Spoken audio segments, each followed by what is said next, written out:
nakarating na raw kay Senator Ping Lacson na sasampahan siya ng ethics complaint ng isang kapwa senador. Habang si Senator Rodante Marcoleta naman ay may nakahandang draft ng ethics complaint pero hindi pinangalanan kung para kanino ito. Narito ang Frontline Report.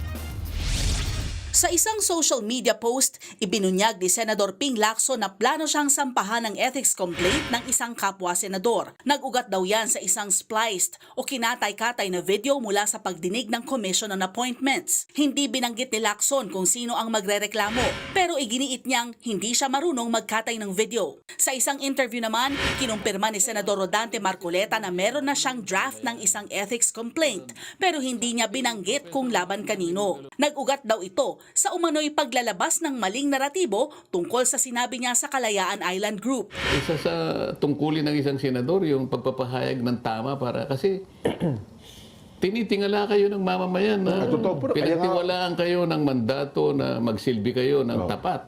Opo. Di ba? Kaya nga po, honorable ang tawag eh. Di ba? Gagawa ka ng ganong klaseng naratibo, ibang-iba doon sa tunay na nangyari. May siguradong sa ethics committee ang bagsak mo. Matatandaang umani ng batikos si Marcoleta sa naging pahayag niyang isuko na lang ang Kalayaan Island Group. Kalaunan, nilinaw ng senador na kulang sa konteksto ang lumabas na pahayag. Nasabi niya lang daw na isuko ang Kalayaan dahil nagkakaproblema na roon.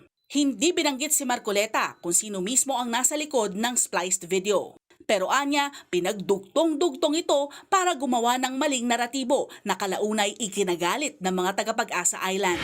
Pinag-inisplice niya, pinagdugtong-dugtong niya, ang hindi magkakadugtong talaga. Anong ibig mo sabihin? Ba't mo ginagawa ito? Anong pakay mo? Anong motibo mo para gawin yon? Sa ngayon, wala pang detalye kung kailan ihahain ng senador ang ethics complaint. Nagbabalita mula sa Frontline, Faye Tobias, News 5. Mga kapatid, Julius Babaw po. Para sa komprehensibo at makabuluhang balitaan at talakayan, mag-follow at mag-subscribe na sa social media pages ng News 5.